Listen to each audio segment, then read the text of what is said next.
Hello friends, Ram net GRF channel में आपका स्वागत है। इस चैनल पर हम एनटीए नेट पेपर 1 और पेपर 2 दोनों की तैयारी करवाते हैं, वो भी एक सिस्टमेटिक तरीके से। पेपर 2 है हमारा हिंदी साहित्य। तो आज इस वीडियो में हम डिस्कस करेंगे जो हिंदी साहित्य के लिए सबसे इम्पोर्टेंट बुक है, हिंदी साहित्य का इतिहास बाय रामचंद्र शुक्ल। आज इसको हम डिस्कस करेंगे। ये हमारी क्लास 11 है। इससे पहले मैंने 10 क्लास अपलोड कर दी हैं। अगर आपने वो नहीं देखी हैं तो आप उन्हें भी देख लें।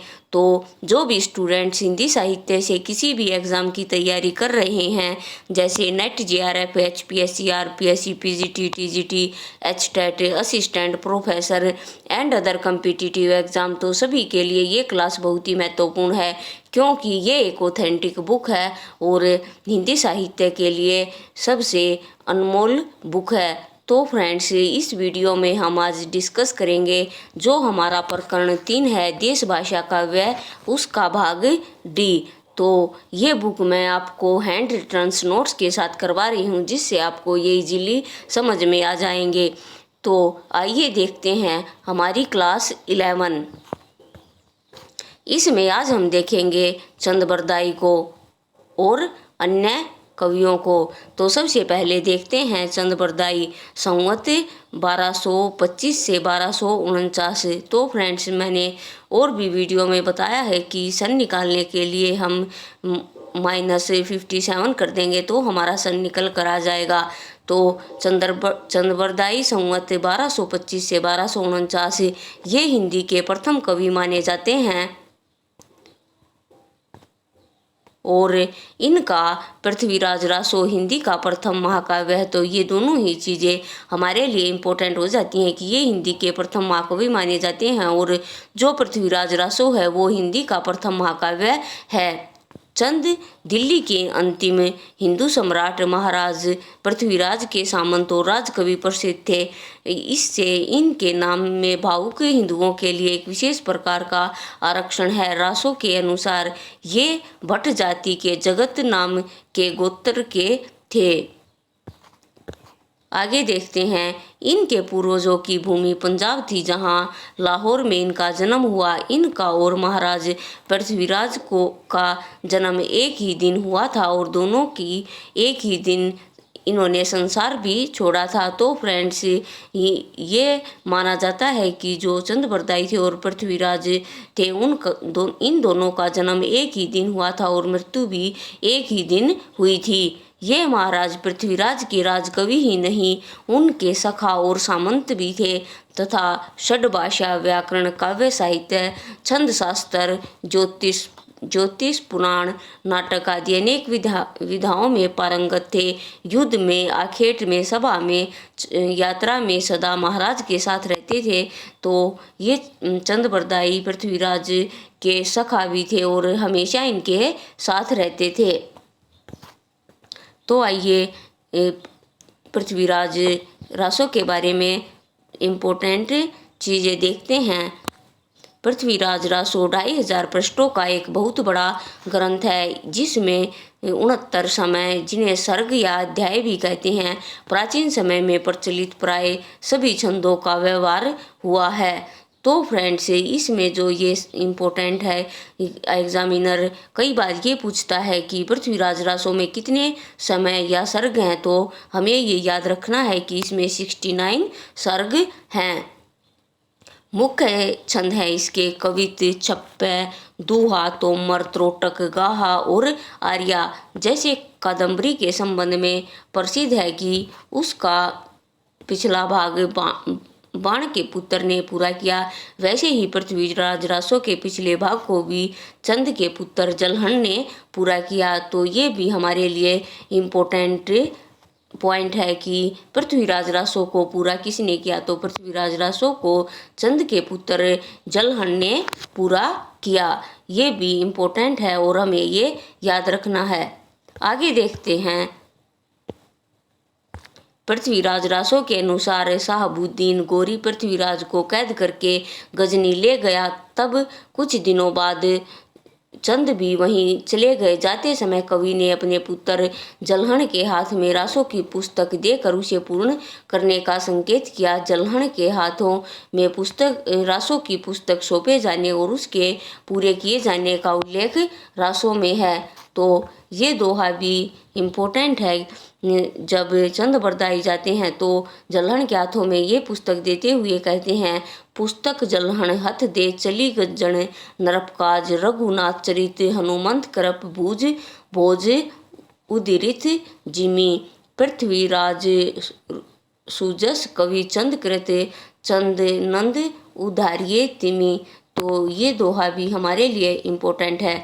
आगे देखते हैं, पृथ्वीराज रासों में आबू के यज्ञकुंड से 4 क्षेत्रीय कुलों की उत्पत्ति तथा चौहानों के अजमेर के राजस्थान से लेकर पृथ्वीराज रासों के पकड़े जाने तक का विस्तार वर्णन है। इस ग्रंथ के अनुसार पृथ्वीराज अजमेर के चौहान राजा सोमेश्वर के पुत्र और अणुराज के पुत्र थे। सोमेश्वर का विवाह दिल्ली के तुवर तोमर राजा अनंगपाल की कन्या से हुआ। अनंगपाल की 2 कन्याएं थी, सुंदरी और कमला। सुंदरी का विवाह कन्नौज के राजा विजयपाल के साथ हुआ और इस संयोग से जयचंद राठौर की उत्पत्ति हुई। दूसरी कन्या कमला का विवाह अजमेर के चौहान सोमेश्वर के साथ हुआ, जिनके पुत्र पृथ्वीराज हुए। अनंगपाल ने अपने नाती पृथ्वीराज को गोद लिया, जिससे अजमेर और दिल्ली का राज एक हो गया। जयचंद को यह बात अच्छी न लगी। उसने एक दिन राजसूय यज्ञ करके सब राजाओं को यज्ञ के भिन्न भिन्न कार्य के लिए निमंत्रित किया और इस यज्ञ के साथ ही अपनी कन्या संयोगिता का स्वयंवर रचा। राजसूय यज्ञ में सब राजा आए पर पृथ्वीराज नहीं आए। इस पर जयचंद ने चिढ़कर पृथ्वीराज की एक स्वर्ण मूर्ति द्वारपाल के रूप में द्वार पर रखवा दी। नेक्स्ट पॉइंट है, संयोगिता का अनुराग पहले से ही पृथ्वीराज पर था, अतः जब वह जयमाला लेकर रंगभूमि में आई तो उसने पृथ्वीराज की मूर्ति को ही माला पहना दी। इस पर जयचंद ने उसे घर से निकालकर गंगा के किनारे महल में भेज दिया।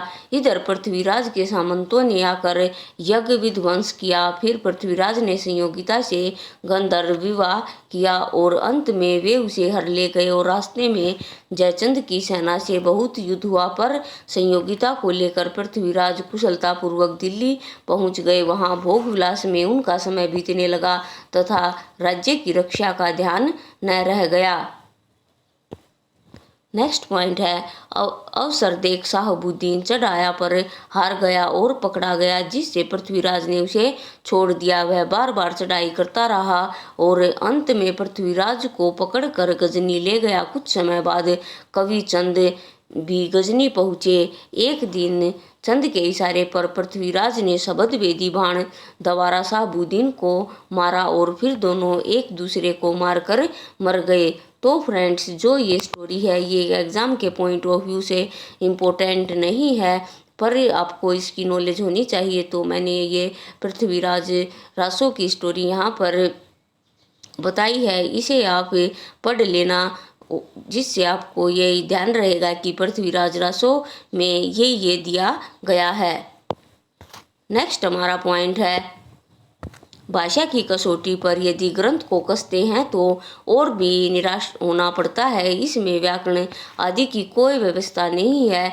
दोहों की और कुछ कवितों छप्पियों की भाषा तो ठिकाने की है, पर त्रोटक आदि छोटे छंदों में कहीं कहीं अनुस्वारांत शब्दों की ऐसी मनमानी भरमार है जैसे कि संस्कृत प्राकृत की नकल हो। तो फ्रेंड्स, इनकी भाषा अच्छी नहीं मानते। तो नेक्स्ट हमारा पॉइंट है, पृथ्वीराज विजय जयानक का काव्य ग्रंथ है।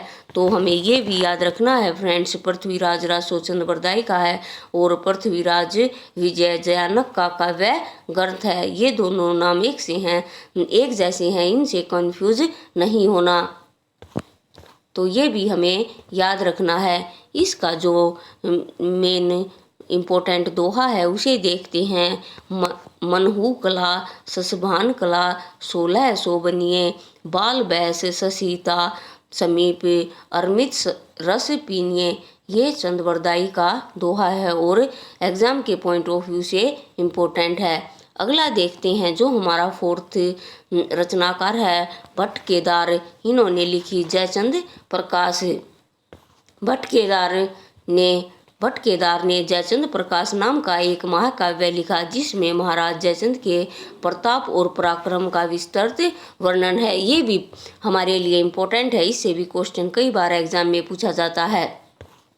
अगला हमारा है फिफ्थ मधुकर कवि जयमयंक जस चंद्रिका। इसका उल्लेख सिंगायच दयालदास करते राठौरी ख्यात में मिलता है, तो ये पॉइंट इम्पोर्टेंट है, ये याद रखना है। आगे देखते हैं 6 जगनिक संवत 1230 परमाल रासो। ऐसा प्रसिद्ध है कि कालिंजर के राजा परमार के यहाँ जगनिक नाम के एक भाट थे जिन्होंने 2 देश प्रसिद्ध वीरों आला और उदय सिंह के वीर चरित्र का विस्तृत वर्णन एक वीर गीतात्मक काव्य के रूप में लिखा था, जो इतना सर्वप्रिय हुआ कि उसके वीर गीतों का प्रचार सारे उत्तरी भारत में, विशेषतः उन सब प्रदेशों में जो कन्नौज साम्राज्य के अंतर्गत थे। जगनिक के काव्य का आज कहीं पता नहीं है, पर इसके आधार पर प्रचलित गीत हिंदी भाषाभाषी प्रांतों में गांव-गांव में सुनाई पड़ते हैं। ये गीत आला के नाम से प्रसिद्ध हैं और बरसात में गाए जाते हैं। तो फ्रेंड्स, ये जो परमाल रासो है ये आला और उदल के ऊपर लिखा गया है। इसे आला खंड भी कहते हैं। ये आला के नाम से प्रसिद्ध है और ये बरसात में गाए जाते हैं। आगे देखते हैं इसका जो इम्पोर्टेंट दोहा है 12 बरसीले क्यूकर जिए ओ 13 ले जिए सियार, बरिस 18 जिए आगे जीवन को धिक्कार। तो ये भी हमारे लिए इम्पोर्टेंट है। नेक्स्ट है हमारा श्रीधर ने लिखा है रणमल छंद। ये जो रणमल छंद है ईडर के राठौर ने राजा रणमल की पाटन के सूबेदार जफर खां पर प्राप्त विजय का वर्णन इसमें दिया गया है। तो फ्रेंड्स, जो मैंने इसमें पॉइंट लिखे हैं ये सारे मोस्ट इम्पोर्टेंट हैं। इससे आप अपने नोट्स बना लें और ये एग्ज़ाम टाइम में आपके बहुत काम आएंगे। तो आज इस वीडियो में जो हमारा प्रकरण 3 है देश भाषा काव्य वो पूरा होता है। नेक्स्ट वीडियो में हम प्रकरण 4 करेंगे। तो फ्रेंड्स, आज के लिए इस वीडियो में इतना ही। मिलते हैं नेक्स्ट वीडियो में और नए इम्पोर्टेंट और इंटरेस्टिंग टॉपिक के साथ। तो फ्रेंड्स, अगर आपको इसकी PDF चाहिए तो आप हमारे टेलीग्राम ग्रुप को ज्वाइन करें। मैं इसका टेलीग्राम का लिंक डिस्क्रिप्शन बॉक्स में दे दूंगी, जिससे आप टेलीग्राम को ज्वाइन कर सकते हैं और इनकी PDF आप ले सकते हैं। तो फ्रेंड्स, इस वीडियो को लाइक करें, चैनल को सब्सक्राइब करें और साथ ही से ज़्यादा शेयर करें। जो भी स्टूडेंट हिंदी साहित्य से या पेपर 1 हिंदी मीडियम से कर रहे हैं उन सभी को इसका लाभ पहुँचे। तो फ्रेंड्स, तब तक के लिए खुश रहिए और अपने जीवन में आगे बढ़ते रहिए। Thank you.